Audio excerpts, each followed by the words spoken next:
Hey everybody, I'm going to use this video to kind of quickly talk through the notes that you should have already submitted for last week.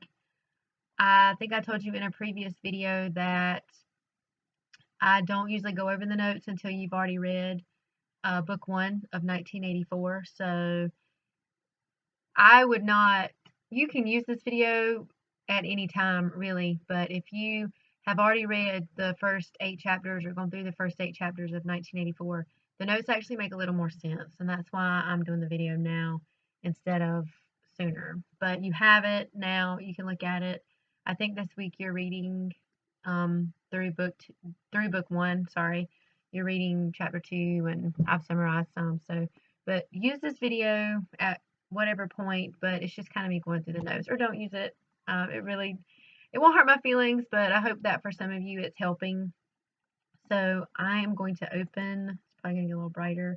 I actually have the PowerPoint pulled up on my screen, so I'm just going to go through the slides and talk a little bit, and I'm not going to read them word for word, but for some of the terms and things like that, I may stop and just kind of talk through the terms. So use this, delete it like I've said earlier. I just hope that maybe it'll help some of you. So the first slide of the notes talks about 1984 being a darkly satirical political novel. And usually when you think of satire, you think of humor, but a lot of times satirical works of literature are usually talking about, they're poking fun at serious themes. So that's why 1984 is considered a satire, and probably why as you read you're going to wonder, well, there's really not a lot of anything that's funny in the novel, but it's darkly satirical. So George Orwell is making fun of some very serious topics in the novel, which that's what makes it a satire. The story takes place in a nightmarish dystopia. You have done your article of the week and done a little bit of work on dystopian literature, and I think I told you in a previous video, this is one of the first dystopian novels. So the state, the society, the setting, if you will, is an ever surveillance state. They're constantly being watched, and the citizens are forced to conform. So at one point you're going to read in one of the chapters about how everybody was kind of meant to have the same face. And if you look at the first slide from the notes, you notice everybody's kind of dressed alike. They have the same expression on their face, and that's kind of that's what's being pushed in the novel. And then I talk about how it was first published in 1949, and you might actually hear the term Orwellian. You may hear that now. So anything that's considered Orwellian, that's a reference to George Orwell, and more than likely 1984. It's not the only novel he wrote, but definitely probably one of the most popular. And then I have some terms. You have concepts that you read in this novel. You have probably heard of the term Big Brother because of the show. You've heard Big Brother is watching you. Maybe you remember the wooden saying across the front of my classroom. It's been so long since we've all been in there. It's kind of sad, but it says Big Brother is watching you. So Big Brother was first introduced in this novel, and he is the all-seeing, ever-present leader of this government, of this society. And we talked a little bit about the telescreens, I think, in another video. And the telescreen is hanging in everyone's apartment, and when it's not blowing out facts or giving orders or making them do exercises, you see the face of Big Brother on the screen at all times. So you always are reminded that he's watching. And even when Winston goes to work, there's a small one at his desk that has the face on it that's always watching him. We learn about Room 101. You have not gotten there yet in the novel, so I'm not going to spend a lot of time with that, but Room 101 will be very significant later. The Thought Police, and then they use the telescreens. The Thought Police are the patrols. They're the police department in the novel. And we, again, in some of the previous chapters talked about, it was the Thought Police that are the most scary, because you have to keep this face of quiet optimism so that no one suspects that you're thinking anything out of the ordinary. And the Thought Police are very much, they have permission to arrest you and take you away to prison if they think that your thoughts are not in favor of anything that has to do with Big Brother. And then the last one on that slide is the term newspeak. You probably noticed in the first couple of chapters, newspeak is the language that they are pressing the citizens of London to use. And pretty much what newspeak is doing is eliminating words. Words like adjectives, for the most part, are being eliminated, and you're going to see this idea of something that's good. Why say it's bad when you can just say it's ungood and keep the same adjective and eliminate anything else? And if something's better than good, if it's excellent or fantastic, why not just say it's plus good instead of excellent? Eliminate all those extra words, and then finally double plus good. And you actually hear Parsons use those terms in the first couple of chapters. So Newspeak is the language. It's eliminating words, and think about the concepts that you use for yourself to have abstract thoughts, to come up with ideas, to conceptualize things. The whole point of this Newspeak language is to eliminate the ability for someone to have an abstract thought. And it's very scary.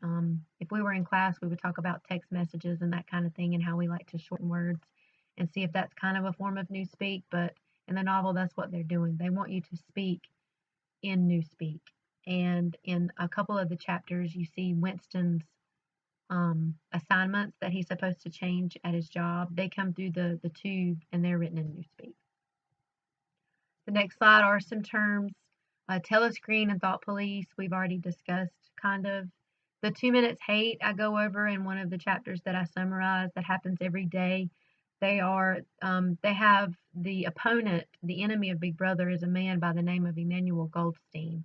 And every day for 2 minutes, they pull their chairs out into the aisles, or they go to the auditorium, if you will, and they put Emmanuel Goldstein's face up on the telescreen, and they just scream hatred towards him for 2 minutes. And that's actually getting you set up for something that's coming later in the novel, which is a hate week. So it's a whole week dedicated to hating Goldstein and dedicated to hating Eurasia. Eurasia is one of the provinces, and they are at war with Eurasia. And then the Brotherhood. The Brotherhood is the resistance. Haven't really read a lot about that, but in the novel, as you continue reading, the Brotherhood is supposedly this underground resistance that's meant to overthrow Ingsoc and Big Brother. Vaporize is a really interesting term because you die. I mean, people get killed in the novel, so I don't want there to be any confusion as far as people dying, because people are executed in the novel. But to hear somebody talk about them being executed, you don't hear them use that term. You hear them use the term vaporized. And vaporized just means that you're not just killed and buried and then you have a memorial and people kind of remember that you are alive. You are literally taken out of existence. So any document, any historical record, any kind of paperwork that exists that has anything to do with you is erased. So once you are killed off, or once you die, you are completely obliterated from existence in the party, from existence in London, from existence in the society. So it's kind of a scary thought that if somebody knows you and then you end up getting killed, that person has to act like they no longer know that you even existed. And so that's kind of the satirical nature of the novel.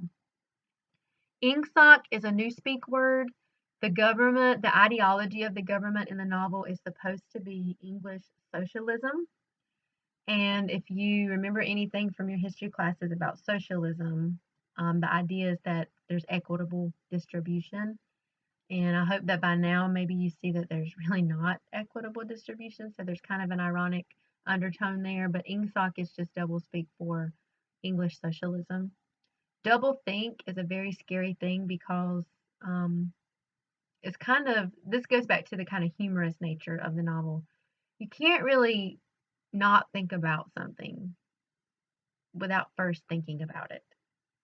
So doublethink, the example that I always give with doublethink is when you have a married couple and the woman puts on a brand new dress and she asks the age-old question to her husband, does this dress make me look fat? And as the husband or the partner or whomever, if you will, you're not going to tell her that it kind of does make her look fat. You're going to say, oh no, honey, it looks great for the most part. I mean, I know some of you would probably say, oh, I'll tell like it is. That's fine. Well, doublethink is the idea where you have a thought, but if it's anything against the ideologies of the party, you have to put it out of your mind. So double thinking is wrong. And An example of double thinking really is when the novel begins, Winston's writing, and the fact that he's writing and thinking all these thoughts that he should not be thinking, that's double think. And during the 2 minutes hate in the first little bit of the novel, Winston doesn't agree with anything that's going on. He's looking at O'Brien. He has that moment. He sees the dark-haired girl. He's thinking about all kinds of things and not really focused on the fact that he's supposed to be hating Goldstein. So those are some examples of doublethink. The outer party. The outer party is the part of the caste system, if you will, that Winston is a part of. And I think in one of the earlier videos I talked about there's a pyramid, and the pyramid is actually in your notes, I'm pretty sure. And we'll actually talk about that a little bit later, but it's kind of the center of the caste system. Airstrip 1 is England. This novel is set in England. It's in the city of London. London is still London, but it's no longer London, England. It's London, Airstrip 1. And so that's kind of changed a little bit, and you maybe hear the military undertone there with the fact that it's like a landing strip for an airport versus a country. So it's very militant. And then the inner party. So you have the outer party that involves Winston and thousands of other people in the town, in the city of London. And then the inner party is just above them, so they kind of know what's happening in the novel, even though that they're not supposed to act like it. And then lastly, you have the proles, and the proles make up 85% of the population. And again, we'll talk about that a little bit more when I get to the pyramid. But I'm going to just keep going through some of the slides and maybe not. I'm actually going to skip the slide that talks about the ministries. Notice the irony and the contradiction in their titles. Ministry of Love is meant to focus on hate and to scare you and to be to be full of terror. Sorry. It's kind of the prison. You have the Ministry of Peace, interesting itself in war. You have the Ministry of Plenty. That's the ministry that deals with rationing and keeping people in this constant state of poverty. And then the Ministry of Truth, where Winston works, if you remember from an earlier video, he deals with changing the news and making things and falsifying documents. So all of those ministries have contradicting titles. The slogans, you have war is peace, freedom is slavery, ignorance is strength. Notice that those are also contradicting. If you keep people in a constant state of perpetual war, does that make it peaceful? If you keep people in this constant state of enslavement where they are working their fingers to the bones and barely getting enough to eat and living in shackles and shambles and rundown old apartments, even though they're called the Victory Mansions, is that really freedom? And then finally, ignorance is strength to me is the most interesting one, because the more ignorant a person remains, usually the less likely they are to be a threat. And that's kind of what's happening with the proles. And this is also the slide with the pyramid. So if you think about Washington, I think I actually said this in another video, or not Washington, Raleigh. If you think about Raleigh, and you go to Raleigh, you go to the Capitol building. If you go inside the Capitol building, there's lots of offices and people working and walking around, and you see them, and they're very visible, but then they go to their office and you're not really sure what they do. That's kind of like the outer party members, and that's a part of what Winston is. And by now, hopefully, maybe you've read about the dark-haired girl. She's also in the outer party. O'Brien, who's a character that Winston has what he thinks a moment with during the 2 minutes hate, is a part of the inner party. And the inner party is a very interesting group because they're the ones that are less than 2% of the population. They're the ones that are controlling everybody else. They're the ones that are scaring the people in the outer party into believing that they have to do these things or they're going to be arrested. And in doing that, that kind of filters down to the proles, which if you look at the pyramid, 85% of the population is the proles. They're the ones who are able to kind of come and go. They have the most freedom. They're able to read and write and look at magazines and watch movies and go on dates and get married and get divorced and go to the bars and go shopping. And, they are the ones that really are the most free. But according to the ideologies of the government and the society that we're in this novel, they're also the most ignorant, and they're not free, or the outer party members are meant to assume that they're not the most free population. But in one of the chapters that I read for you, Winston actually reflects on the fact that if the proles could really wake up and see what is happening in their novel, excuse me, in their society, they could really make a difference. But they're too comfortable. They're too comfortable watching YouTube. They're too comfortable going to the football game. They're too comfortable watching anime. They are too comfortable um, watching The Bachelor and The Masked Singer, and they have all these things kind of right there freely given to them, and so they don't really have a need to revolt because they're comfortable. And I hope that maybe you're seeing some similarities, kind of see what I'm getting at here with the proles. And I say we because I'm in this too. We are supposed to be likened to the proles, myself included. Um, so if you think about all the complaints, and everybody's complaining right now, there's always complaining about the government and what could be done better. But we don't really do anything at the end of the day. And we don't really do anything because at the end of the day, we are comfortable, and most of us get by financially comfortably. I'm not going to say most of us are rich, but most of us have what we need to get by, and we don't question anything further than a simple complaint because there's no need. So that's kind of what I want you to think about with the proles. Got a few labels here. I've actually talked about Big Brother, so that's the next one with the party. Do want to kind of focus on the thing that says leisure and other activities are controlled through strict mores. You know, Winston has to go to the rec center if he wants to get any kind of activity, or if you want to go on a hike, it has to be with a group, a plan. You can't just go off by yourself. And then the idea of sexual activity is meant to just be for reproduction, and I've actually talked about that in another video. The next slide talks about Emmanuel Goldstein and the Brotherhood. That's supposed to be the opposition of the party, and that's who they hate for 2 minutes every day. The next slide talks about the slogans.